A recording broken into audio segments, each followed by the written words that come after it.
વિદ્યાર્થી મિત્રો જય સ્વામિનારાયણ।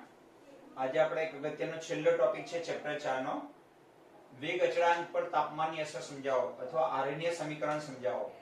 બરાબર, આ પ્રશ્ન પૂછાય તો આ તમારે જેમ લખ્યું એ પ્રમાણે બધું લખતું જવાનું। આની અંદર નાના નાના કેટલાક પેટા પ્રશ્નો પણ આવે છે ટૂંકમાં, તો કેમ કે સક્રિય ઉર્જા સમજાવો, અહીંયા વેગ અચળાંક પર તાપમાનની અસર સમજાવો, આ બધાની અંદર નાના નાના ટૂંકનો જ આવશે। એ ટૂંકનો જ અલગથી બે માર્ક્સમાં પૂછાતી હોય છે કે સક્રિય ઉર્જા ઉદાહરણ આપીને સમજાવો અથવા આરએનએ સમીકરણ લખી એના પદો સમજાવો। આ બે પ્રશ્નો અહીંથી નીકળે છે, નાના નાના પ્રશ્નો। ખ્યાલ આવી ગયો? તો મોટા નાના પ્રશ્નો ભેગા થઈને એક મોટો પ્રશ્ન બનશે। આવા 4 ભાગમાં વહેંચાયેલો આ પ્રશ્ન છે। હવે તમે જો પહેલું વાક્ય વાંચો, પ્રક્રિયાનો વેગ અચળાંક તાપમાનના વધારા સાથે વધે છે। હવે તાપમાન વધે એમ વેગ અચળાંક વધે, વેગ અચળાંક વધે એટલે વેગ વધે, કારણ કે આપણી પાસે વેગનું સૂત્ર કયું છે? ચલો, વેગનું સૂત્ર કંઈક આવું છે કે વેગ બરાબર k વેગ અચળાંક અને કોઈ a ની સાંદ્રતા, પ્રક્રિયકની સાંદ્રતા। હવે ધારો કે અહીંયા વેગ છે એ વધી જવાનો, તાપમાન વધારો, તો તાપમાન વધારો તો અત્યાર સુધી આપણે શું ભણ્યા કે સાંદ્રતામાં ફેરફાર કરો તો વેગ ઉપર શું અસર થાય એ ભણ્યા આપણે ને અત્યાર સુધી વિકલ વેગ સમીકરણ, શૂન્ય ક્રમ, પ્રથમ ક્રમની પ્રક્રિયા, એમાં શું કહેતા કે સાંદ્રતામાં ફેરફાર કરો તો વેગ કેવી રીતે વધે? ઓકે, સાંદ્રતામાં ગમે તેટલો ફેરફાર કરો વેગ ન વધે, ઓકે, તો શૂન્ય ક્રમની, ઓકે, અને પછી પ્રથમ ક્રમ આવે, દ્વિતીય ક્રમ। તો અત્યાર સુધી આપણે શું ચેક કર્યું કે સાંદ્રતાની, પ્રક્રિયકની સાંદ્રતાની અસરમાં વધારો ઘટાડો કરતા વેગ ઉપર શું અસર થાય છે એ ચેક કર્યું। હવે શું ચેક કરવા માંગીએ આપણે કે તાપમાન વધારો તોય વેગ વધે। ફોર એક્ઝામ્પલ, આપણે ઉનાળામાં અને શિયાળામાં દૂધની જે દહીં બનવાની પ્રક્રિયા છે એમાં શિયાળા કરતા ઉનાળામાં ઝડપી થાય છે। શિયાળામાં 6 કલાક લે તો ઉનાળામાં 3 કલાકમાં દૂધ કેવું બની જાય છે? દહીંમાં ફેરવાઈ જાય છે। કેમ? કારણ કે ઉનાળામાં તાપમાન વધારે હોય તો મોટાભાગની કેમિકલ રિએક્શનો, 90% કેમિકલ રિએક્શન તો એવી છે મોટાભાગની બાયોલોજીકલ કે જે કેવું હોય કે તાપમાન વધે તેમ વેગ વધતો હોય। કેમ વધે? તાપમાન વધે એમ k વધે, એ તો વધવાનું નથી અત્યારે, કારણ કે સાંદ્રતા તો જે છે એમ જ રહેવાની છે। દૂધ 1 લીટર શિયાળામાં લો કે દૂધ 1 લીટર ઉનાળામાં લો, બંનેમાં સાંદ્રતા તો કેવી રહેવાની? સરખી જ રહેવાની, દૂધનો જથ્થો તો સરખો રહેવાનો છે, ખાલી તાપમાનમાં ફેરફાર થાય છે। તો જેમ તાપમાન વધે એમ k વધે, k વધે એમ વેગ વધે, કારણ કે વેગ બરાબર k કોન્સ્ટન્ટ મલ્ટીપ્લાય સાંદ્રતા, પ્રક્રિયકની સાંદ્રતા અને વેગ અચળાંકનો ગુણાકાર બરાબર વેગ વધે છે। તો તાપમાન વધારો એમ k વધે, k વધારો એમ વેગ વધે। ચલો ખબર પડી ગઈ? પણ તાપમાન વધારો એમ કે વેગ છે ને ઘણો બધો વધી જાય છે। એક વાક્ય વાંચો કે રાસાયણિક પ્રક્રિયામાં આપણે શું અભ્યાસ કરવાના ખબર પડી ગઈ ને કે અત્યાર સુધી આપણે શું અભ્યાસ કર્યો કે સાંદ્રતામાં બદલાવ કરીએ તો વેગ ઉપર શું અસર થાય એ જોયું। હવે સાંદ્રતાને મૂકો ચાલો એક બાજુ, હવે તાપમાન વધારો તો k વધે, તાપમાનની વેગ ઉપર શું અસર થાય એ જોઈએ। તો તાપમાન વધારો k વધે, k વધારો વેગ વધે। ચલો ખબર પડી ગઈ? રાસાયણિક પ્રક્રિયામાં 10°C તાપમાનનો વધારો કરવાથી વેગ લગભગ બમણો થાય છે। ખ્યાલ આવી ગયો? ખાલી 10 ડિગ્રી તાપમાન વધારો તો વેગ બમણો થાય, આવું જોવા મળ્યું છે।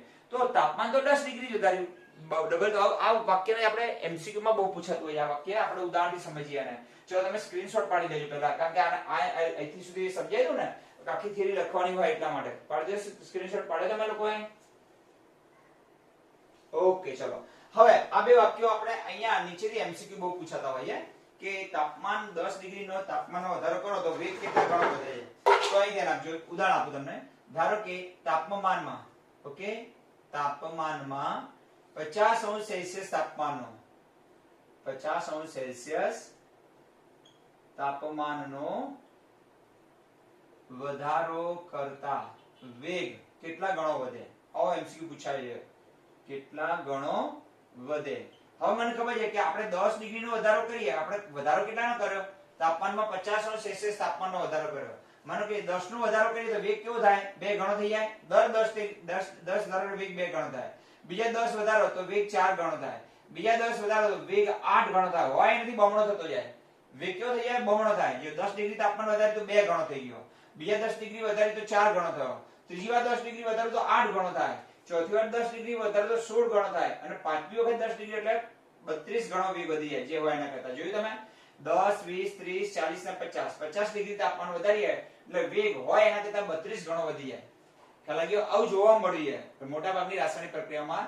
10 ડિગ્રીનો તાપમાનમાં ખાલી કેટલા ડિગ્રીનો વધારો છે? તાપમાન બમણું નહીં થતું, ઓકે। ધારો કે એક પ્રક્રિયાનું તાપમાન 200°C છે તો 200 માંથી 210 કરું ધારો કે, તો વેગ કેટલો વધે? તો વેગ બમણો થઈ જાય। ખબર પડી ગઈ? અને ધારો કે 50 ડિગ્રી કરું, 200 છે 250°C તાપમાન કરી નાખું તો વેગ 32 ગણો થાય। એ ખબર પડી? કેમ? કેટલા ડિગ્રી વધાર્યું? 200 માંથી 250 એટલે 50 ડિગ્રી વધાર્યું, દર 10 ડિગ્રી વધારી એટલે બમણો થતો જાય, તો 50 ડિગ્રી વધારી એટલે કેટલા ગણો થઈ જાય? 32 ગણો થઈ જાય। ચલો ખબર પડી કે હા અથવા ના? ચલો સરસ સરસ મજાની ખબર પડી ગઈ. બરાબર.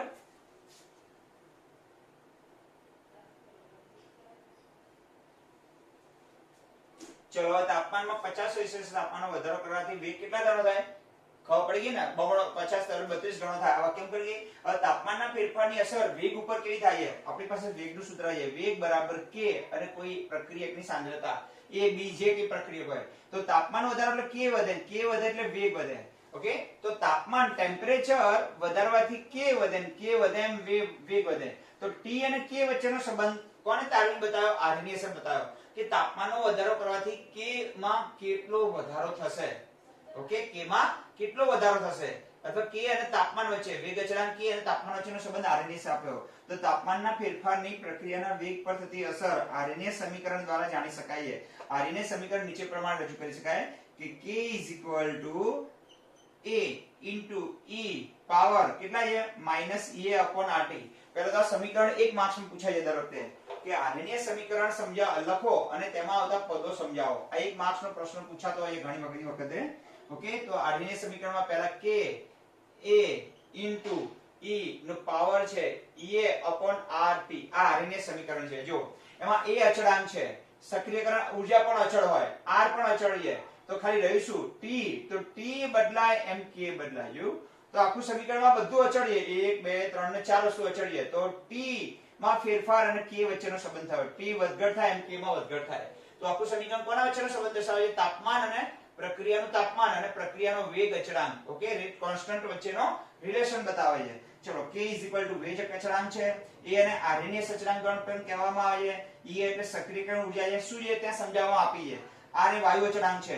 ઓકે, પણ અહીં જો સક્રિયકરણ ઊર્જા હંમેશા જૂલમાં લેવાની, તો r નું મૂલ્ય હંમેશા 8.314 લેવાનું તમારે, કારણ કે જૂલ પ્રતિ કેલ્વિન પ્રતિ મોલ છે.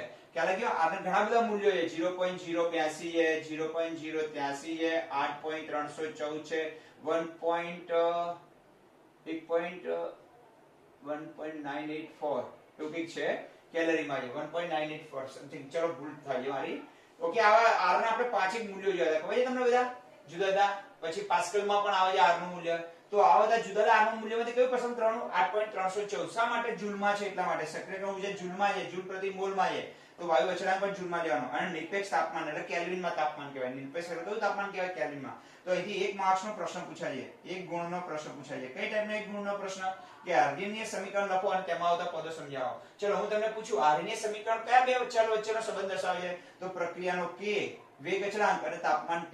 ઓકે, હવે આમાં એક નવું પદ આવી ગયું, સક્રિયકરણ ઊર્જા કોને કહેવાય? તો આ થિયરી સમજાવવાનો આપણે પ્રયત્ન કરે છે. એ થિયરી સમજાવ્યું અને એ થિયરીનું લખાણ હમણાં છેલ્લે લખીને રાખવું છે એટલે થિયરી સમજાવવા તમને મદદ પડે. પહેલા હું 5 મિનિટમાં થિયરી તમને સમજાવી દઉં એટલે પછી લખાણ લખી આપું તમને. બરાબર? તો એક પ્રશ્ન આ પૂછાય, બીજો પ્રશ્ન પૂછાય સક્રિયકરણ ઊર્જા સમજાવો. એક આ પ્રશ્ન પણ પૂછાતો હોય છે.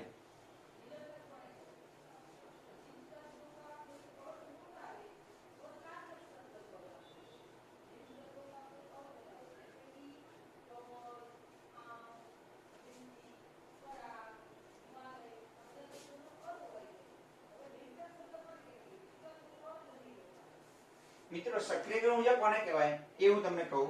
પ્રક્રિયામાં અત્યારે હાલ નાઇટ્રોજન હવા છે, આપણી આ હવા છે, હવામાં નાઇટ્રોજનના પણ અણુ છે અને ઓક્સિજનના પણ અણુ છે. ચલો ખબર પડી ગઈ. ઓક્સિજન અને નાઇટ્રોજન 78% જેના 21% જેવો છે. બંને ભેગા થઈ અને શા માટે NO બનાવતા નથી? ચલો આપણે એમ કે નાઇટ્રિક ઓક્સાઇડ કેમ નથી બનાવતા? બેલેન્સ પછી કરીશું, બેલેન્સની જરૂર નથી. આખો દિવસ હવામાં નાઇટ્રોજન અને ઓક્સિજન ભેગા છે, અથડાય છે, પણ નાઇટ્રિક ઓક્સાઇડ કેમ બનતો નથી? કારણ કે આ બંનેને પ્રક્રિયા થવા માટે અમુક ચોક્કસ ઊર્જાની જરૂર પડે. એ ઊર્જાને સક્રિયકરણ ઊર્જા, જે એમની પાસે નથી. જો જ્યારે બે પ્રક્રિયકના અણુઓ પાસે પૂરતી સક્રિયકરણ ઊર્જા હોય, ઓકે, ત્યારે જ બંને પ્રક્રિયા કરશે. જો આવું ન હોત તો શું થાત? આપણે જે બેન્ચ પર બેઠા છીએ લાકડાની, એ બેન્ચ સળગી ઉઠે, કારણ કે કાર્બન અને ઓક્સિજન, કાર્બન છે ને, લાકડું તો શું છે? કાર્બન છે. અને ઓક્સિજન પ્રક્રિયા કરી શું બનાવી નાખે? CO2 બનાવી નાખે અને ઊર્જા બનાવે. તો આપણે બેઠા હોય ને બેન્ચે સળગવા માટે, પણ આ બેન્ચ આપણે બેઠા હોય એ બેન્ચને તમે થોડો સમય લાકડાની અંદર નાખી રાખો, સળગતા લાકડામાં, તો આપોઆપ કેવી થાય? સળગાઈ જાય. કારણ કે એને શું મળી જાય છે? ત્યારે સક્રિયકરણ ઊર્જા મળી જાય છે લાકડાને. અને જ્યારે લાકડાને સક્રિયકરણ ઊર્જા મળે ત્યારે ઓક્સિજન સાથે જોડાઈ CO2 અને ઊર્જા બનાવશે. આ કોન્સેપ્ટ ના હોય તો વર્ષોથી હવામાં નાઇટ્રોજન અને ઓક્સિજન ભેગા થઈને શું બનાવી નાખે? નાઇટ્રિક ઓક્સાઇડ બનાવવા. ઓકે, ચલો હવે સક્રિયકરણ ઊર્જા દરેક પાસે હોવી જોઈએ. તો આ સક્રિયકરણ ઊર્જા કોને કહેવાય એ સમજાવું.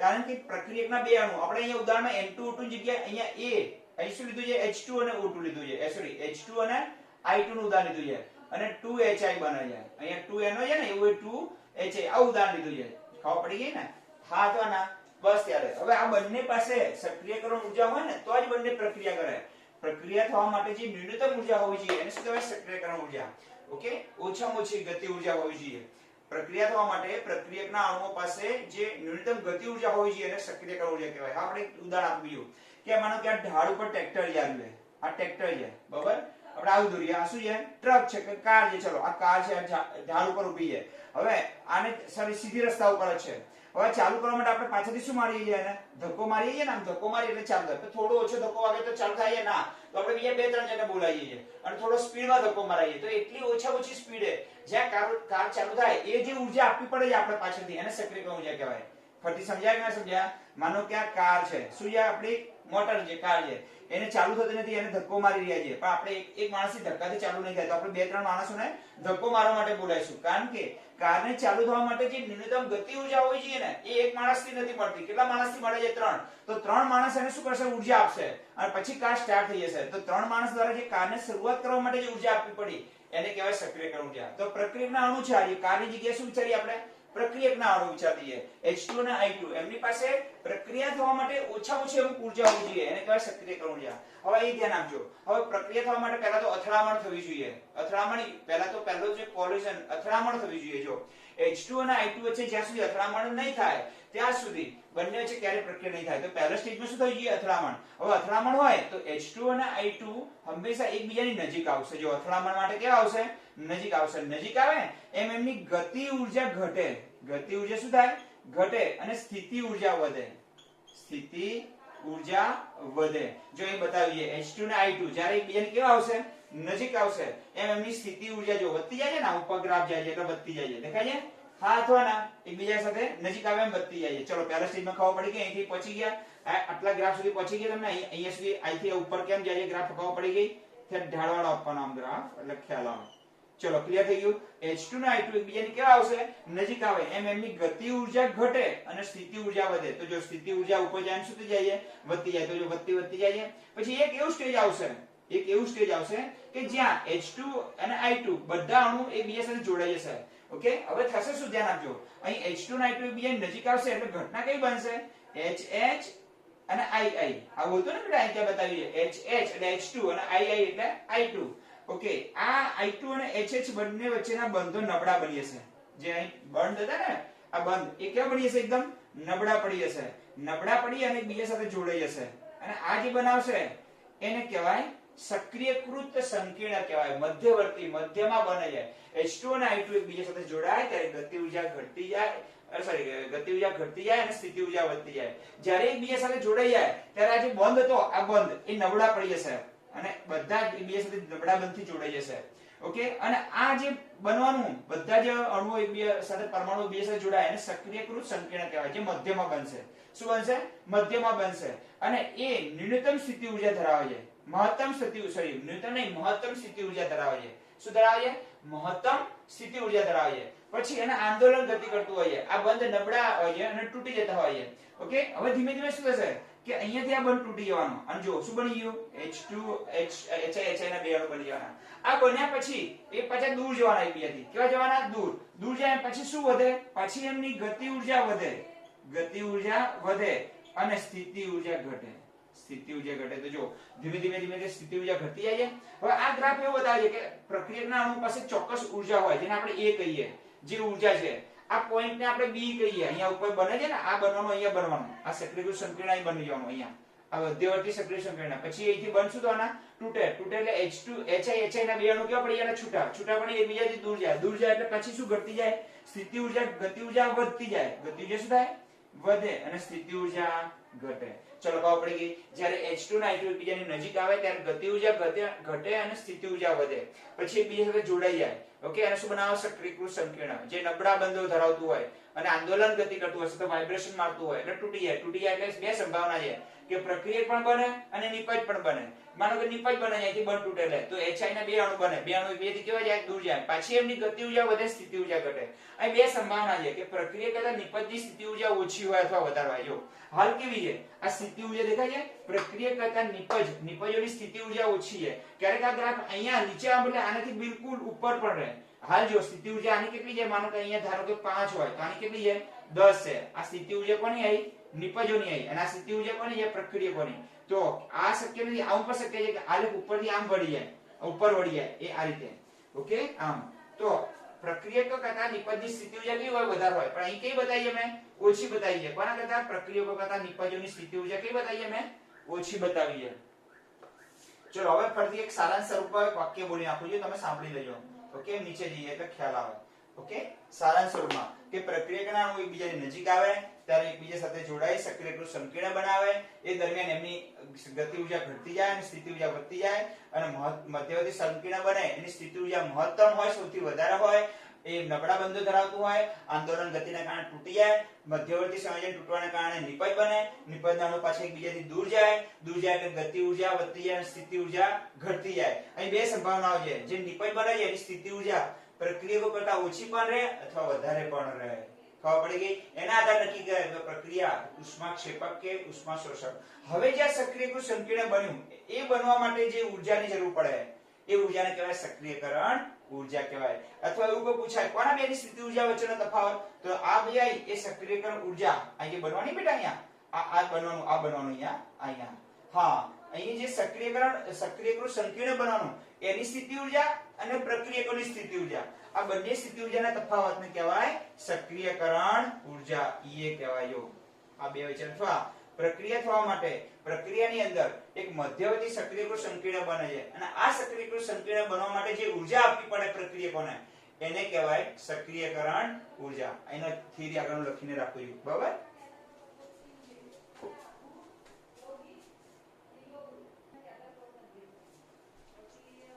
હા વિદ્યાર્થી મિત્રો, આપણે હમણાં જે ભણ્યા ને કે જ્યારે પ્રક્રિયકના અણુ એકબીજાને કેવા હોય નજીક, તો જો આરએનએસ પ્રમાણે હાઇડ્રોજનનો અણુ આયોડીનના અણુ સાથે સંઘાત પામે એટલે કેવું પામે, અથડામણ પામે. H2 અને I2 જ્યારે એકબીજા સાથે શું પામે, અથડામણ પામે. ઓકે અહીંયા એકબીજા સાથે 1 આ 2 3 અને 4 આ ચારે એકબીજાથી અથડાય. અથડામણ બિલકુલ આંખથી આંખ મિલાયેલી હોવી જોઈએ. બરોબર? અહીંયા આપજો આ અથડામણ ઉપર આધાર હોય છે. અથડામણ યોગ્ય દિશામાંથી પણ થવી જોઈએ. જો યોગ્ય દિશામાંથી અથડામણ ન થાય તો પ્રક્રિયકો નિપજમાં ન ફેરવાય. તો અથડામણ પામશે પહેલા તો અને અસ્થાયી મધ્યવર્તી સક્રિયકૃત સંકીર્ણ બનાવે. જો એ H2 અને I2 બીજા સાથે અથડાઈ અને બીજા અથડાય એટલે જેમ જેમ નજીક આવે એમ ગતિ ઉર્જા ઘટે, સ્થિતિ ઉર્જા વધે. તો આ ઉપર જાય એમ સ્થિતિ ઉર્જા શું થઈ જાય, વધતી જાય અને બીજા સાથે જોડાઈ જાય અને શું બનાવે, આવું સક્રિયકૃત સંકીર્ણ અહીં બનાવશે. અહીંયા એ અહીં બનશે ઉપર. બની ગયું? ચલો હવે બની ગયા પછી શું થાય? જો જે ઓછા સમય માટે અસ્તિત્વ ધરાવે છે આ સક્રિયકૃત સંકીર્ણ છે ને અલ્પજીવી હોય છે, થોડા સમય માટે હાજર રહે અને તરત તૂટી જાય અને નિપજ બને. હવે અહીંથી આ તૂટવા માંડે અહીંથી એટલે H2 અને ઓકે અહીં તૂટે, અહીંથી તૂટશે આમ તો H અને I અને અહીંયા પણ H અને I કેવા પડશે, છૂટા પડે એકબીજાથી કેવા જશે, દૂર જશે. ઓકે અને નિપજ બને છે. આ મધ્યવર્તી સક્રિયકૃત સંકીર્ણની રચના માટે જરૂરી ઉર્જાને સક્રિયકરણ ઉર્જા કહેવાય.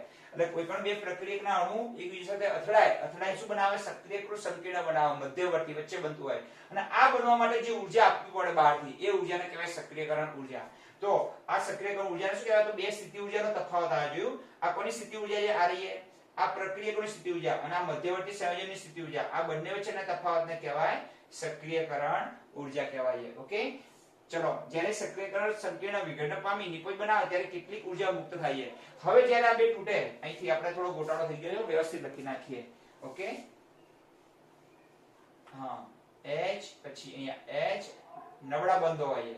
શું હોય છે? બંધો બધા નબળા, I અને I.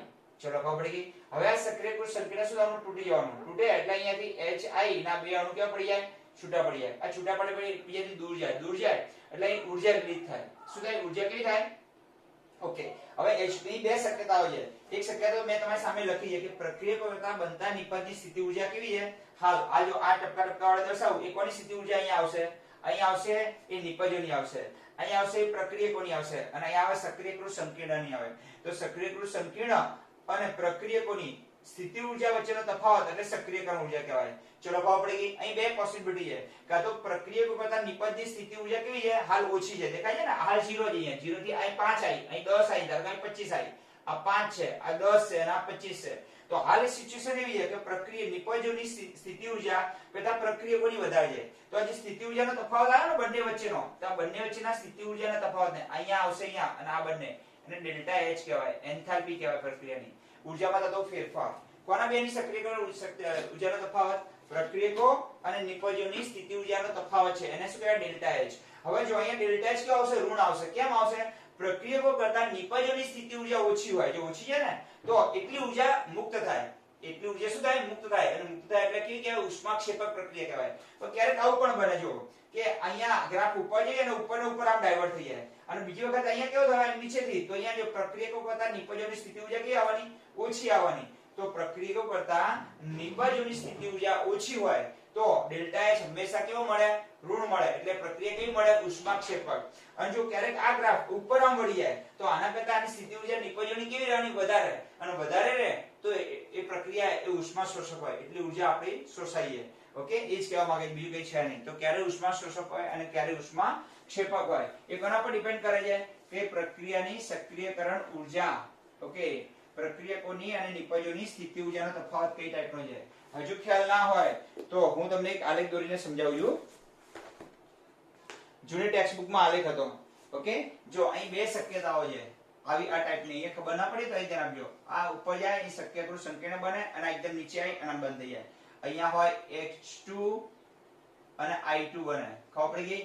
અહીં શું બને? H I અને I. શું બની ગયું? સક્રિયકૃત સંકીર્ણ. હવે અહીંથી તૂટી જાય એટલે શું બને? 2HI બને. એક શક્યતા આ છે.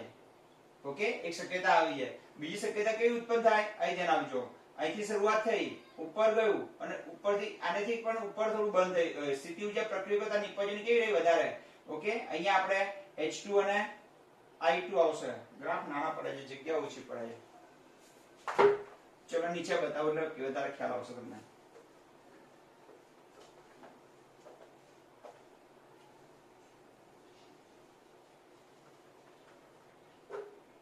જો બીજી શક્યતા આ છે કે H2 અને I2 શરૂઆત કરે, ઉપર જાય અને ઉપરથી આમ આમ આમ પાછા જતા રહે. તો અહીં શું આવ્યું?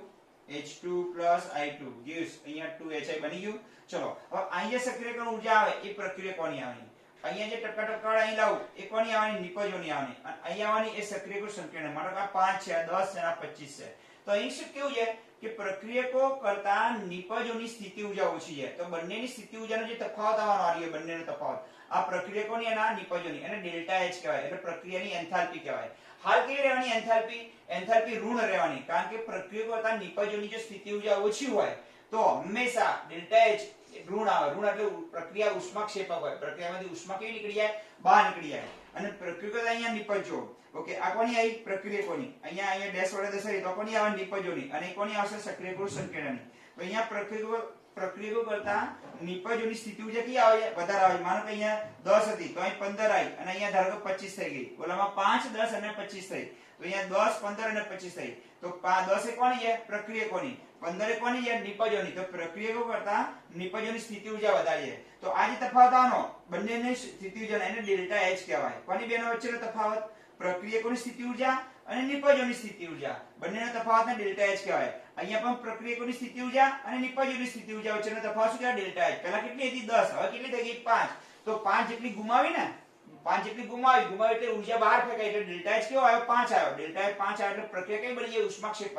અહીં જો અહીં 10 હતી અને 15 થઈ ગઈ. તો 10 હતી અને 15 થઈ એટલે વધારે થયો એટલે +5 થઈ. +5 થઈ એટલે ડેલ્ટા H ને +5 કહેવાય. એટલે ઉષ્માનો ફેરફાર કેવો? ધન. તો આ ઉષ્માક્ષેપક પ્રક્રિયા કહેવાય અને આ ઉષ્મા શોષક પ્રક્રિયા કહેવાય.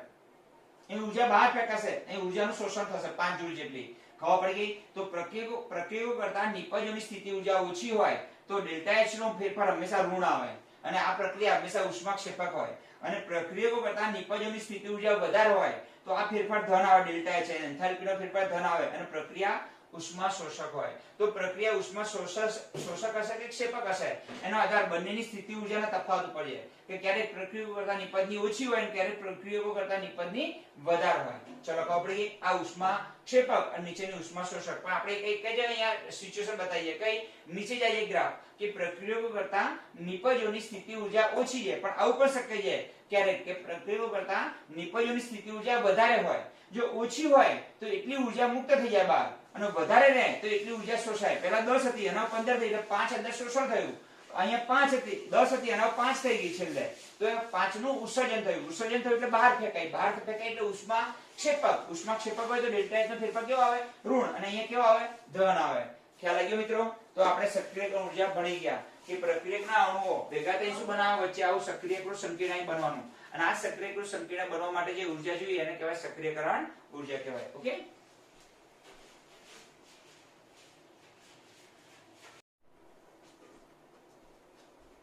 હા વિદ્યાર્થી મિત્રો, આગળ આપણે અણુઓની પ્રક્રિયાની અક્ષ અને અણુઓની ગતિ ઊર્જાનો અભ્યાસ કર્યો આપણે કે ભાઈ પ્રક્રિયા ઉષ્મા શોષક ક્યારે હોય ક્ષેપક ક્યારે હોય. બરાબર. અને સક્રિયકૃત સંકીર્ણ રચાય તાપમાન વધે એમ સક્રિયકૃત સંકીર્ણ રચાય. ઓકે. તાપમાન સક્રિયકૃત સંકીર્ણ જેટલું જલ્દી બને એટલું પ્રક્રિયાનો વેગ વધારે હોય. ઓકે. અને છેલ્લે સારાંશ સ્વરૂપમાં બંને આલેખ આપણે ભણી જઈશું છેલ્લે. ઓકે. હવે જો હવે આપણે એમ જાણીએ છીએ કે આર્યનિયસ ચિંતામાં હતો કેવી કે મોટાભાગની પ્રક્રિયામાં તાપમાનમાં ખાલી 10 ડિગ્રીનો વધારો કરવાથી વેગ બમણા થાય. ખાલી તાપમાન બમણું નહીં કરતા. તાપમાન તો જે હોય ધારો કે 200 હોય તાપમાન તો ખાલી કેટલું કરીએ આપણે 210 કરીએ. ખાલી તાપમાનમાં 400 નથી કરી. જો 200 નું 400 કર્યું એટલે બમણું કર્યું કહેવાય. પણ 200 નું ખાલી 210 કરીએ તો વેગ બમણો થઈ જાય. ઓકે. હવે જો 10 સેલ્સિયસ નો વધારો કરવાથી વેગ બમણા થાય છે કારણ કે વેગ અચળાંક તાપમાનના ઘાતાંકીય રીતે વધે છે. ઓકે. હવે ધ્યાન આપજો કે આમાં 10 ડિગ્રીનો વધારો કર્યો તો વેગ કેવો થઈ જાય? તો વેગ બમણો થઈ જાય. હવે બમણો કેમ થાય? તો આપણે પાસે જાણીએ છીએ કે વેગનું સૂત્ર કયું છે? વેગ બરાબર k અને a. એ તો કે ફેરફાર થવાનો નહીં, સાંદ્રતામાં થોડો ફેરફાર થવાનો છે. તો વેગ બમણો થાય એનું કારણ કે વેગ અચળાંક પણ બમણો થાય છે એટલે બમણો થાય છે. ખબર પડી ગઈ? ખાલી તાપમાનમાં 10 સેલ્સિયસ નો વધારો કરો તો વેગ બમણો થાય અને વેગ બમણો થાય એનો અર્થ કે વેગ અચળાંક પણ બમણો થાય છે. એટલે જેટલું તાપમાન વધે ને એના કરતા વેગ અચળાંક ઘણો બધો વધી જાય છે. ખાલી તાપમાન 10 સેલ્સિયસ વધે તો વેગ અચળાંક સીધો બમણો થઈ જાય. વેગ અચળાંક બમણો થાય તો વેગ પણ તો થઈ જાય બમણો થઈ જાય. ખબર પડી ગઈ? તો તાપમાન 200 માંથી 210 કેલ્વિન કરો 10 ડિગ્રી વધારો તો વેગ બમણો થાય. હવે વેગ બમણો થાય તો એ તો અચળ રહેવાનો. વેગ બરાબર k * a. a એટલે સાંદ્રતા. સાંદ્રતા તો અચળ રહેવાની છે કે તાપમાનનો વધારો ઘટાડો કરવાથી સાંદ્રતામાં કોઈ ફેરફાર નહીં થવાનો. ઓકે. તો શું બદલાવાનું? ખાલી k બદલાવાનો. તો તાપમાન વધે એમ k વધે પણ k કેવો વધે? ઘાતાંકીય રીતે વધે. ઘાતાંકીય રીતે ઘણો બધો વધી જાય એમ. ખબર પડી ગઈ? એટલે વેગ વધી જાય છે. તો જો હવે ધ્યાન આપજો. તાપમાનમાં ઘાતાંકીય વેગ અચળાંક એ તાપમાનના ઘાતાંકીય રીતે વધે છે. તાપમાન 10 કેલ્વિન વધે તો વેગ અચળાંક સીધો બમણો થઈ જાય અને ઘણો બધો વધી જાય એમ એવો અર્થ થાય છે. તો વેગ અચળાંક તાપમાનની સાથે ઘાતાંકીય રીતે વધે છે. થોડું તાપમાન વધે પણ 2 ગણો થઈ જાય સીધો. ખબર પડી ગઈ? ઓકે. ચલો. તો આ કેમ થાય એ સમજવાનો આપણે પ્રયત્ન કરવાનો છે કે તાપમાનમાં ખાલી 10 સેલ્સિયસ નો વધારો કરવાથી વેગ અચળાંક કેમ બમણો અને 3 ગણો વધે છે? તો વેગ કેમ? વેગ અચળાંક વધે એટલે વેગ વધે. k વધે એટલે વેગ વધે. તો વેગ કેમ બમણો થઈ જાય એ રીઝન અહીં સમજવાનું છે આપણે. હવે ધ્યાન આપજો કેમ એવું થાય છે તો એક ઉદાહરણ આપીને સમજાવો કે આવું થવાનું કારણ શું?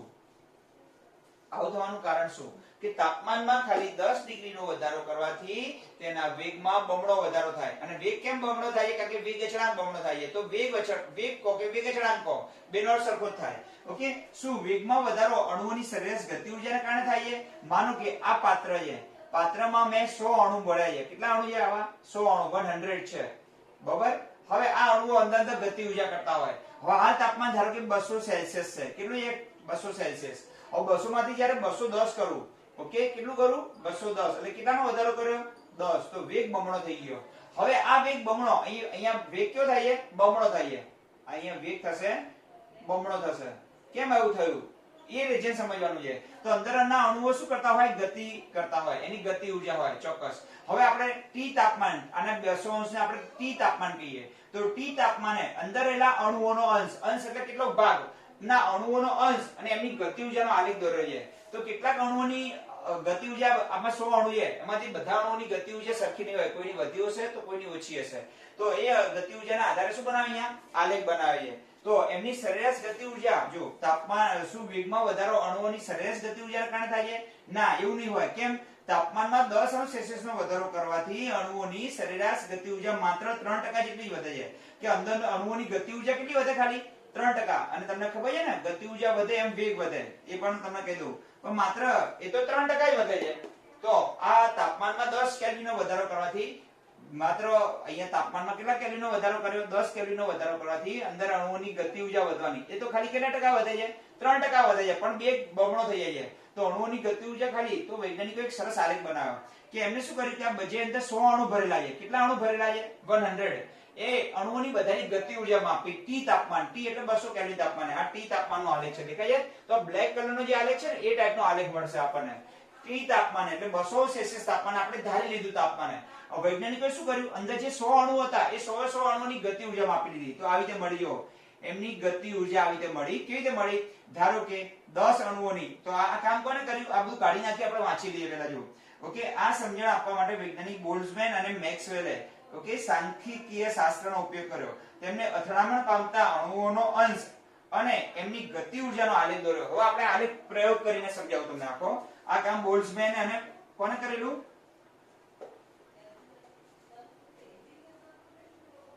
આ ધ્યાન આપજો. હવે ધારો કે આમાં 100 અણુ છે T તાપમાને આલેખ દોરું. કયા તાપમાને T તાપમાને. ધારો કે 10 ગતિ ઉર્જા લખીએ અહીં અણુઓનો અંશ લખીએ. શું લખીએ અણુઓનો અંશ એટલે કે અથડામણતા અણુઓનો ભાગ અને એમની ગતિ ઉર્જા. બધાની ગતિ ઉર્જા સરખી નહીં હોય. આ કયા તાપમાને આલેખ દોર્યો મેં T તાપમાને. કયા તાપમાને ગતિ ઉર્જા T તાપમાને લઈએ. અંદર 100 અણુ છે ચલો એમાંથી 10 ની ગતિ ઉર્જા કેટલી હશે માનો કે આપણે માન લઈએ 10 ની ગતિ ઉર્જા 5 છે. ખબર પડી ગઈ કેટલી છે 5 છે. ચલો 15 ની ગતિ ઉર્જા ધારો કે 10 છે. ઓકે ચલો 20 અણુ એવા છે કે એમની ગતિ ઉર્જા કેટલી છે 50 છે. ઓકે પછી ધ્યાન આપજો શું થયું 40 છે માનો કે 40 લઈ લઈએ. પછી એવા બીજા કેટલા અણુ છે પાછા બીજા 30 અણુ છે 30 40 50 60 હજુ 70 થાય છે. બીજા 30 અણુ છે ચલો 25 જ રાખો 25 અણુ છે 30 અણુ છે જેમની ગતિ ઉર્જા ધારો કે 50 છે. અને ધારો કે બીજા 10 અણુ 20 અણુ આવી ગયા અહીંયા પાછા કે જેમની ગતિ ઉર્જા માત્ર પછી થઈ ગઈ 40 થી ઘટવા માંડશે પછી 40 થઈ જશે. પછી બીજા 20 30 50 60 70 80 90 થયા ને તો અહીં 10 જ રાખીએ એટલે ખ્યાલ આવે. પછી બીજા 5 અણુઓની ગતિ ઉર્જા જે કેટલી છે ઓકે 40 ની જગ્યાએ 20 જ છે. અને પાછી બીજા 5 અણુઓની ગતિ ઉર્જા પાછી કેટલી છે 10 છે. હવે ગણો અણુઓની સંખ્યા કેટલી થઈ ગઈ ગણો જો 30 40 50 60 70 80 85 પછી 95 અને અહીંયા 10 રાખીએ આપણે. ઓકે ચલો તો આ અણુઓની સંખ્યા છે આ એમની ગતિ ઉર્જા છે. તો તમે એક જો કે મહત્તમ ગતિ ઉર્જા વાળા અણુ કયા 30 છે. 30 એવા અણુ છે જેમની ગતિ ઉર્જા કેટલી છે 50 છે. ગતિ ઉર્જા કેવી છે 50 છે. સોરી આપણે અહીં ભૂલ થઈ ગઈ. અહીંયા ગતિ ઉર્જા ધારો કે 50 ની કે 60 થશે અહીંયા 70 થશે અને અહીંયા 90 થઈ જશે. ગતિ ઉર્જા વધતી જાય છે. ગતિ ઉર્જા કેવી છે અને આ અણુઓનો અંશ છે. હવે આનો આલેખ દોરીએ. વૈજ્ઞાનિકોએ શું કર્યું આની અંદર કેટલા અણુ હતા 100 અણુ હતા. ટોટલ જો 100 થયા કે ના થયા જોઈ લો 10 ને 20 20 ને 10 30 30 ને 60 60 ને 70 70 ને 80 85 90 અને 100 થઈ ગયા. ટોટલ અણુ જો 100 થઈ ગયા અહીંયા 100 થઈ ગયા. તો વૈજ્ઞાનિકોએ શું કર્યું આ પાત્રમાં T તાપમાને જો સમજ્યા જેવી વસ્તુ જો T તાપમાન એટલે આપણે 200 સેલ્સિયસ તાપમાન કહીએ. તો પાત્રમાં T તાપમાને રહેલા 100 અણુઓની શું માપી લીધી ગતિ ઉર્જા માપી લીધી. અણુઓની સંખ્યા ટોટલ કેટલી થઈ 100 એટલે અણુઓનો અંશ કહેવાય. અંશ એટલે અણુઓની સંખ્યા અને સામે એમની ગતિ ઉર્જા. અને પછી એનો આલેખ દોર્યો તો આલેખ આવો મળશે જો આ T આકારમાં આલેખ મળશે. હવે આલેખ દોર્યો તો વૈજ્ઞાનિકોએ શું કર્યું ખબર પડી શું કર્યું કે આ પાત્રમાં રહેલા જુદા જુદા અણુઓના સંખ્યા અને એમની ગતિ ઉર્જા માપી. દરેક અણુઓની ગતિ ઉર્જા સરખી ના હોય કોઈની વધારે હોય તો કોઈની ઓછી હોય. તો દરેકની શું માપી લીધી ગતિ ઉર્જા માપી કે 10 અણુઓની ગતિ ઉર્જા 5 સેન્ટીમીટર પ્રતિ સેકન્ડ હતી 15 ની 10 હતી અને પછી એને શું દોર્યો આલેખ દોર્યો. તો આલેખ આ પ્રમાણે મળ્યો. જો આલેખ પ્રેક્ટિકલ થી તમને સમજાઈ રહ્યો છું. ઓકે હવે આલેખ દોરવાનો આપણે પ્રયત્ન કરીએ. આ બાજુ રાખીએ અણુઓનો અંશ રાખીએ અને આ બાજુ રાખીએ એમની ગતિ ઉર્જા રાખીએ. ચલો ખબર પડી ગઈ. અહીંયા 5 નો સ્કેલ 10 નો સ્કેલ રાખેલી છે. કેટલાનો સ્કેલ રાખીએ 10 નો. અહીં ગતિ અહીં નીચે રાખીએ આપણે ગતિ ઉર્જા. ઓકે આ કાઢી નાખો ઉપરથી. પ્રશ્ન તમે લખી નાખ્યો હશે એટલે જવા દઉં. ઓકે હવે અહીંયા ધારો કે 10 નો સ્કેલ રાખીએ 0 પછી 10 ગતિ ઉર્જા હોય 20 ગતિ ઉર્જા હોય પછી 30 ગતિ ઉર્જા હોય. ઓકે જેમની ગતિ ઉર્જા 40 હોય જેમની 50 હોય 60 હોય પછી 70 હોય પછી 80 હોય પછી 90 હોય અને 100 હોય. બધાની ગતિ ઉર્જા સરખી નહીં હોય એક જ તાપમાન અંદર T તાપમાને.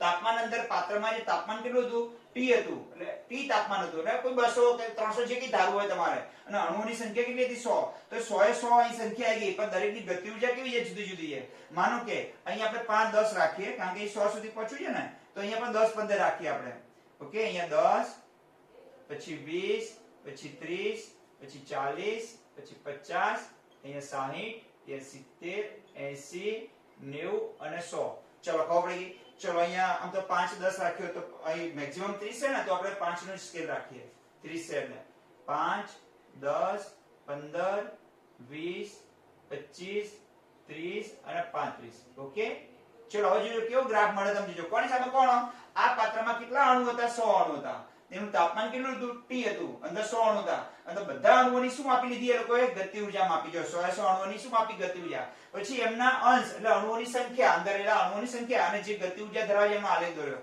તો જો એવા અણુઓની સંખ્યા 10 અણુઓની ગતિ ઊર્જા કેટલી હતી 5 તો અહીંયા આપણે અહીંયા 10 વચ્ચે કેટલા 5 આવે ને તો અહીંયા આ બિંદુ આવશે અણુઓની સંખ્યા 10 આવી ગઈ અને એમની ગતિ ઊર્જા અહીંયા 5 આવશે ચલો ક્લિયર થઈ ગયું હવે અણુઓની સંખ્યા 15 લઈએ ત્યારે ગતિ ઊર્જા કેટલી થઈ 10 થઈ તો અણુઓની સંખ્યા 15 ત્યારે ગતિ ઊર્જા થઈ 10 એટલે અહીં ટપકું મળશે 15 અને 10 વાળું ઓકે ચલો અણુઓની સંખ્યા 20 હતી ત્યારે ગતિ ઊર્જા 40 હતી તો અણુઓની સંખ્યા 20 અને ગતિ ઊર્જા 40 એટલે અહીંયા ટપકું આવશે ઓકે ચલો અણુઓની સંખ્યા કેટલી થઈ ગઈ 30 થઈ ગઈ અને ગતિ ઊર્જા 50 થઈ ગઈ તો આ 30 આ 50 એટલે અહીંયા આવશે ટપકું આશરે જો હું ગ્રાફ કેવો દોરાયો તમે જોજો હમણાં ઓકે પછી અણુઓની સંખ્યા 10 મળી જેમની ગતિ ઊર્જા 60 હતી પાછી આલેખ 10 અને 60 એટલે 10 અને 60 એટલે અહીંયા આવશે આ શું છે અંશ અને 60 એટલે એમની ગતિ ઊર્જા પછી 5 અણુ હતા જેમની 70 હતી તો 5 અને જેમની 70 અને 10 અણુ હતા જેમની 90 હતી તો આ 90 છે તો આલેખ આવો મળશે જો આપણને આમ કરી અને આવો આલેખ મળે ને બ્લેક આલેખ ખબર પડી ગઈ હવે તમે ધ્યાન આપજો કે જેમની પાસે 70 થી વધારે ગતિ ઊર્જા હોય એવા અણુઓની સંખ્યા એ જ પ્રક્રિયામાં પરિણામે કારણ કે આ એની આટલી ગતિ હું એમ કહું કે આ પ્રક્રિયા થવા માટે ગતિ ઊર્જા કેટલી જોઈએ તો ગતિ ઊર્જા 70 કે તેથી વધારે હોવી જોઈએ હું એમ કહી દઉં ચલો ગ્રેટર ધેન 70 હોવી જોઈએ કે 70 કે તેથી વધારે તો 70 થી વધારે ધરાવતા એવા અણુઓની સંખ્યા કેટલી 15 તો આમાં 15 જ અણુ ખાલી પ્રક્રિયા કરી શકશે કે જેમની પાસે સક્રિયકરણ ઊર્જા હશે તો આ કઈ ઊર્જા કહેવાય આ ઊર્જાને કહેવાય ઈએ કહેવાય સક્રિયકરણ ઊર્જા ધરાવતા અણુઓનો અંશ માત્ર 15 જ છે જો દેખાય છે 15 છે ને કેટલા છે 15 હવે જ્યારે તાપમાનમાં 10 ડિગ્રીનો આ T તાપમાનનો આલેખ આવ્યો હવે તાપમાનમાં 10 ડિગ્રીનો વધારો કરીએ હવે જો આને શું કહેવાય મહત્તમ આલેખમાં વક્રનું શિખર સૌથી સંભાવ્ય ગતિ ઊર્જા ધરાવે છે મહત્તમ ગતિ ઊર્જા ધરાવતા એટલે આ પાત્રમાં 30 એવા અણુ છે કે જેમની ઊર્જા 50 છે તો અહીં ધ્યાન આપજો તો 50 ને કઈ ઝડપ કહેવાય મહત્તમ સંભાવ્ય ઝડપ કહેવાય વધુમાં વધુ અણુઓ પાસે ઝડપ છે 30 વધુ અણુ ની જે ઝડપ હોય એને કહેવાય વધુમાં વધુ એટલે 30 અણુઓ 30 અણુની ઝડપ કેટલી છે આશરે 50 છે અહીંયા આપણે 40 વક્રનો આલેખ એમ સેજ ઉપર લઈ જઈએ એટલે ખ્યાલ આવી જશે આમ ઓકે તો જો 50 આવે છે ઓકે શિખરના એટલે કયા બિંદુ 30 25 કે 30 જે કઈ આવતા હોય ઉપર શિખર ઉપર લઈ જવું પડશે આમ ઓકે તો 30 અણુઓની ઝડપ કેટલી આવે છે 50 તો આ ઝડપને કઈ ઝડપ કહેવાય મહત્તમ સંભાવ્ય ઝડપ આપણે એની સાથે કઈ લેવા દેવા નથી હવે જો તાપમાનમાં કેટલાનો વધારો કર્યો એ લોકોએ 10 ડિગ્રીનો વધારો કર્યો આ T તાપમાનનો આલેખ હતો તો આ તાપમાનમાં વક્રનો ઉપરનો ભાગ નીચે આવશે ઉપરનો ભાગ છે નીચે આવશે અને વક્ર આવો મળશે જે લાલ પેનથી દર્શાવેલ છે કઈ પેનથી દર્શાવેલ છે લાલ પેનથી જો એ આ રીતે આવો આલેખ મળશે હવે અણુઓની સંખ્યા કેટલી થઈ ગઈ આ ટોટલ હતી 15 સંખ્યા હતી ને આ કેટલી હતી 15 સંખ્યા જેમની ઝડપ 70 કે 10 ને બાદ 15 70 કે તેથી વધારે હતી એવા અણુઓની સંખ્યા કેટલી હતી 15 હવે એવા અણુઓની સંખ્યા 30 થઈ જશે જો ટોટલ કે જે અણુઓ પાસે સક્રિયકરણ ઊર્જા હશે ખાલી કેટલા કેલ્વિનનો વધારો કર્યો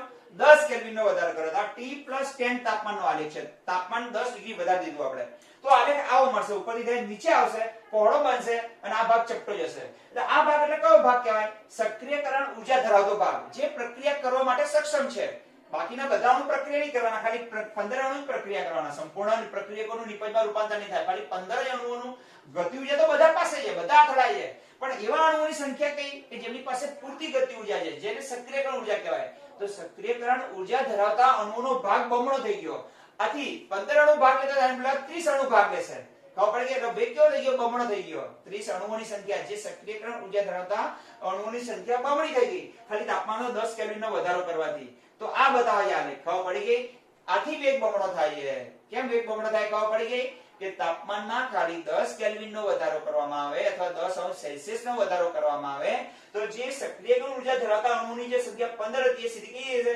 બમણી થઈ ગઈ. જો જે છાયા આ રેખા વડે બતાવેલ છે કે આ સક્રિયકરણ ઉર્જા આથી એ જ અણુ પ્રક્રિયા તો બધા કરવાના જ નથી, ખાલી 15 અણુ પ્રક્રિયકનું નિપજમાં રૂપાંતર થાય.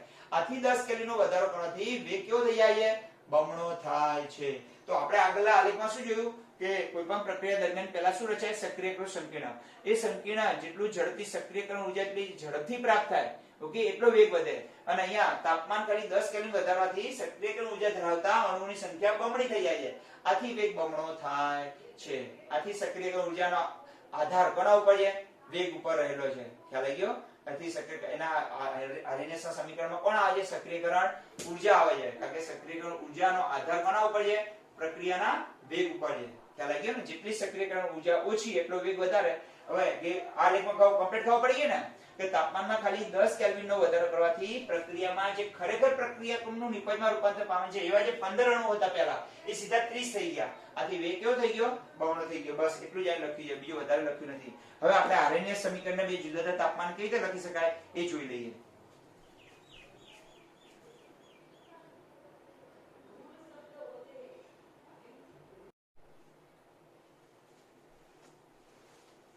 હવે વિદ્યાર્થી મિત્રો આપણે આરએનએસ સમીકરણને બે જુદા જુદા તાપમાને કેવી રીતે લખી શકાય એનો અભ્યાસ કરીએ. તો આપણી પાસે એક આ આરએનએસ સમીકરણ છે તમને ખબર છે બરાબર. આ સમીકરણમાં એ અચળ છે કે સક્રિયકરણ ઉર્જા અચળ હોય, વાયુ અચળાંક અચળ હોય ઓકે. ખાલી ટી અને કોના વચ્ચેનો સંબંધ દર્શાવે છે કે વચ્ચેનો. તો આરએનએસ સમીકરણમાંથી જણાય છે કે તાપમાનનો વધારો અથવા સક્રિયકરણ ઉર્જામાં ઘટાડો ઓકે. તાપમાનમાં વધારો કરીએ તો અથવા સક્રિયકરણ ઉર્જામાં ઘટાડો કરીએ તો વેગ અચળાંકમાં વધારો થાય. કેમ એ થાય તો આપણે આરએનએસ સમીકરણની બંને બાજુ ઘાતાંક લઈ લઈએ આપણે. તો અહીંયા k ની જગ્યાએ શું આવશે ln k અને આ બંને વચ્ચે ગુણાકાર નિશાની છે તો બંને વચ્ચે શું છે સરવાળો log લાગે ખબર છે ને. આપણે ખબર છે ને log ના નિયમો log a ગુણ્યા b હોય તો બંને છૂટા પડે એટલે શું થાય log a plus log b આવું બની જશે. તો એને એટલો જ અહીં કરી જો આ બંને છે ગુણાકાર છે તો log a દેખાય છે ને plus log e base okay minus e upon rt. હવે બીજો એક નિયમ છે તમને ખબર તો આ તો નિયમ છે log નો ઓકે. બીજો log નો નિયમ છે log a ની 10 ઘાત હોય તો 10 ક્યાં આવી જાય આગળ આવી જાય તો 10 log a થઈ જાય. તો આ ઘાત જ છે ને ઉપર જેમાં 10 ઘાત છે એમાં ઘાત છે તો ઘાત ક્યાં આવી જવાની આગળ આવી જાય તો માઈનસ e upon rt અને ln e બરાબર 1 થઈ જશે ઓકે. એટલે રહેશે શું ખાલી આ પ્લસ ની જગ્યાએ શું થઈ જશે આ આખું પદ અહીંયા આગળ આવી જશે તો માઈનસ e upon rt અને છેલ્લે રહેશે ln e બરાબર તો 1 થઈ જાય. તો આપણે આ પદ મળ્યું. હવે આ પદ ઉપરથી આપણે શું ખબર પડે છે બોલો કે એક ખ્યાલ આવે છે આપણને કે તમે તાપમાન જેટલું વધારો અહીં નીચે શું આવે છે RT આવે છે ખબર પડી ગઈ. આ બધું કાઢી નાખવું બિનજરૂરી હો. હવે જો આ નીચે પદમાં t આવે છે r અને t નીચે આવે છે એટલે ઘાતાંકમાં નીચે t આવે છે. નીચેનું પદ જેટલું વધે એટલો આ પદનો ગુણોત્તર શું થાય વધે એટલો ઘટે તો આ a માંથી એટલું ઓછું બાદ થાય ને એટલે 1/t હોવા માટે t વધે એમ આખું પદ ઘટે અને આ પદ જેટલું ઘટે એટલો k વધે. કેમ આટલું આ પાછળનું જે પદ છે ને એ જેટલું ઓછું હોય એટલું ln એમાંથી બાદ ઓછું થાય અને જેટલું બાદ બાકી ઓછી થાય એટલો આનો જવાબ કેવો આવે વધારે આવે ને. આ કેવી વાત થઈ ધારો કે log k ln k બરાબર 100 માઈનસ e upon rt હોય. માનો કે આપણે ln a બરાબર 100 માની લઈએ તો આ પદ જેટલું ઓછું હોય ધારો કે આ પદ 90 આવે તો જવાબ કેટલો આવે 10 આવે.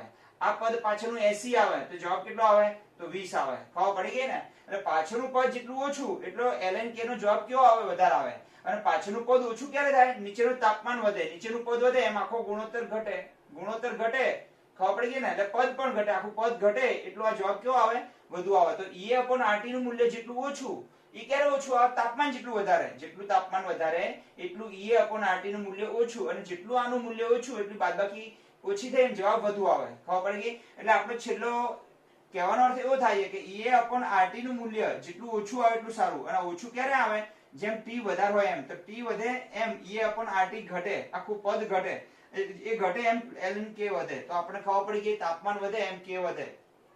ચલો ખબર પડી ગઈ તાપમાન વધે તેમ k વધે. અથવા સક્રિયકરણ ઉર્જા ઘટે તો k વધે. કારણ કે જો ઉપરનું પદ જેટલું ઘટે એટલું સારું અથવા નીચેનું પદ વધે એટલું સારું.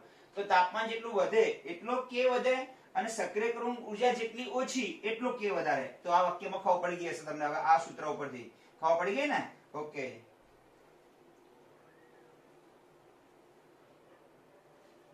e power a upon rt. આ પાવર ક્યાં આવી જશે? આગળ આવશે એટલે e upon ln e બરાબર કેટલા થઈ જશે? 1. એટલે e માઈનસ અહીં ચિહ્ન જાય પ્લસ નું કેવું થઈ જશે? માઈનસ થઈ જશે. હવે ચલો આપણે આને આગળ લાવી દઈએ પદને. વધારે ઇંક વધારે આવી ગઈ છે, બીજું કઈ નથી. ચલો આને ફરીથી આગળ લખીએ. ln k is equal to ln a minus ea upon rt.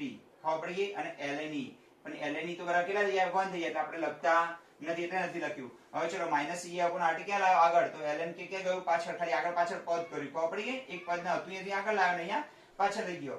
આ જે સમીકરણ મળે છે તમને, ઓકે, ln k માઈનસ બરાબર okay minus e upon rt plus ln a એ સીધી રેખા y બરાબર mx સ્પ્લિટ પ્રકારનું છે. તો y બરાબર શું આવે? ln k.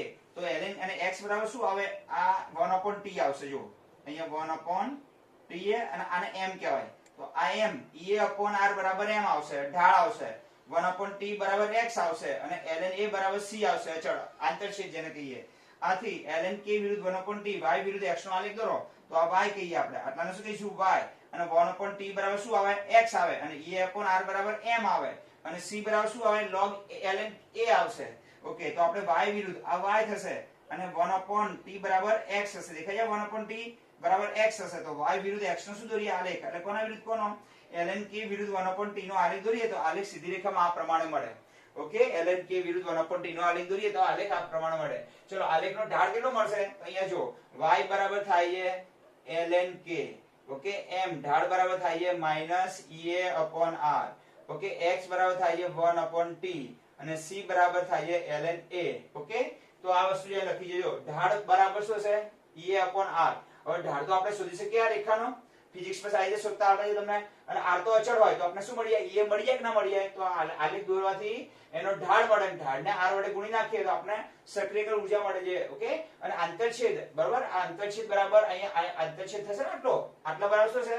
આંતરછેદ બરાબર થશે. આંતરછેદ જે અહીંયા આવશે એ ln a બરાબર થશે. તો અહીંયા આંતરછેદ બરાબર ln a. તો આંતરછેદ તો આપણે માપી શકીએ ને અહીંયા કે 5 છે, 6 1 7 છે, અહીંયા 0 1 2 3 4 5 લીધું તો ધારો કે 6 આવે.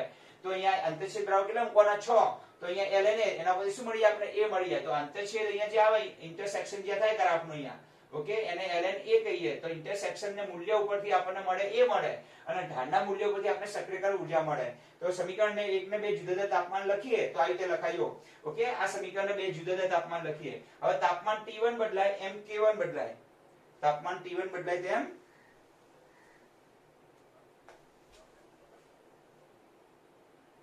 હવે જો ln k હતું અહીંયા તો ln k ની જગ્યાએ k1 થઈ જાય, t ની જગ્યાએ t1 આવે. કારણ કે બે અચળ છે તો k1 હોય ત્યારે t1 આવે. e પણ આ તો અચળ છે અને a પણ અચળ છે તો ln a આવે. તો અહીંયા k2 લખીએ તો અહીંયા t2 આવે. તો t1 તાપમાને વેગ અચળાંક k1 અને t2 તાપમાને વેગ અચળાંક t1 તાપમાને વેગ અચળાંક k1 અને t2 તાપમાને વેગ અચળાંક k2. બાકી તો બધું પદ એમને એમ રહેશે. તો 2 અને 3 નંબર આપીએ અને 2 માંથી 2 માંથી 3 ને બાદ કરીએ તો ln k1 minus ln k2. અહીં માઈનસ ચિહ્ન મૂકી દઈએ વચ્ચે, બરાબર? આ બાદબાકી કરી દઈએ બંનેની. આ બંનેની શું કરી દઈએ? બાદબાકી. તો માઈનસ ચિહ્ન મૂકીએ તો શું થઈ જાય? બોલો. ln k1 minus ln k2. અહીંયા માઈનસ ચિહ્ન મૂકી દઈએ તો ea upon rt માઈનસ આ માઈનસ તો છે જ એનું પોતાનું. ઓકે, તો બોઈંગ પડી ગઈ છે, હેરાન કરે છે. ચલો ea minus ea upon r t2 ln t1 તાપમાને અને t2 તાપમાને. હવે બેમાંથી એક બાદ કરો તો ln k1 minus ln k2 minus ea upon r t1 પછી માઈનસ અને પછી માઈનસ આવશે. આ બે ની માઈનસ કરવાનો છે, વચ્ચે માઈનસ મૂક્યો હોય અને વચ્ચે આપણે ત્રણેયમાં માઈનસ મૂકી દઈએ. માઈનસ માઈનસ અને માઈનસ. તો ea upon r t1 minus minus આ ચિહ્ન પોતાનું છે ea upon r t2 અને ln a minus ln a તો નીકળી ગયા બંને તો. ઓકે, તો આટલું રહ્યું પદ. હવે માઈનસ માઈનસ કરી દઈએ પ્લસ a. પ્લસ એટલે ક્યાં આવીએ? આગળ આવીએ. તો અને આ ખબર છે ને log a ln a upon b બરાબર શું લખાય? ln a minus ln b.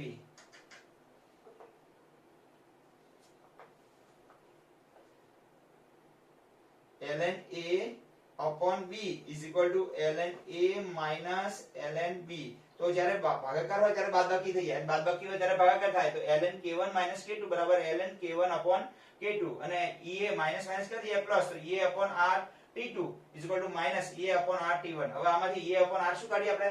Common કાઢી લઈએ. ચલો ખબર પડી ગઈ, સ્ક્રીનશોટ પાડી લેજો તમે. તો આપણે સમીકરણને બે જુદા જુદા તાપમાન લખ્યું અને સમીકરણને બે માંથી 3 બાદ કરી તો ln a તો નીકળી ગયા બંનેમાંથી, કારણ કે ln a minus ln a, તો ln a ln નીકળી ગયા, ln k1 minus ln k2 અને a upon r t1, okay, a upon r t1 minus a upon r t2 પર માઈનસ માઈનસ કરી દઈએ પ્લસ, એટલે પદ ક્યાં ગયું? આગળ, અને આ પદ ક્યાં ગયું? પાછળ ગયું. ઓકે,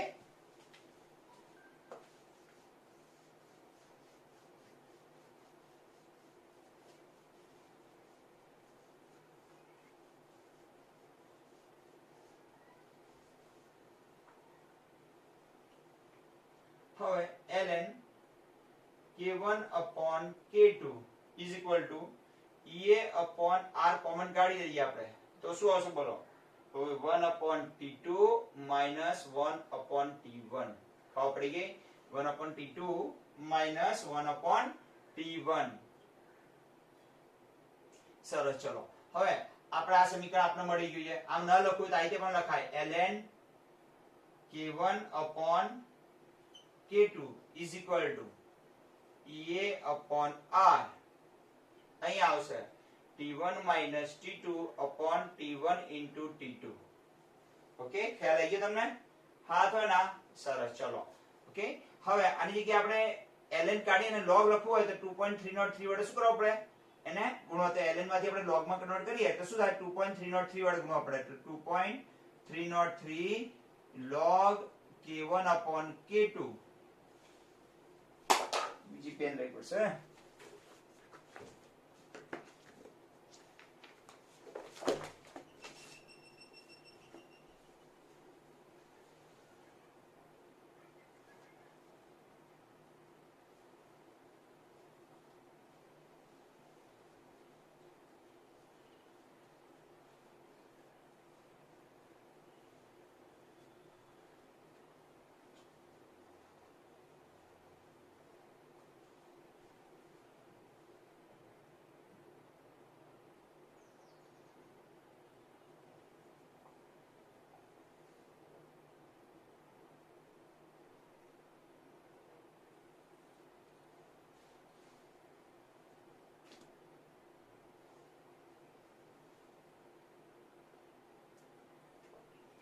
આમને લખવું હોય તો આને 2 આ ln માંથી નેચરલ log માં જવું હોય તો તમારે 2.303 વડે શું કરવું પડે?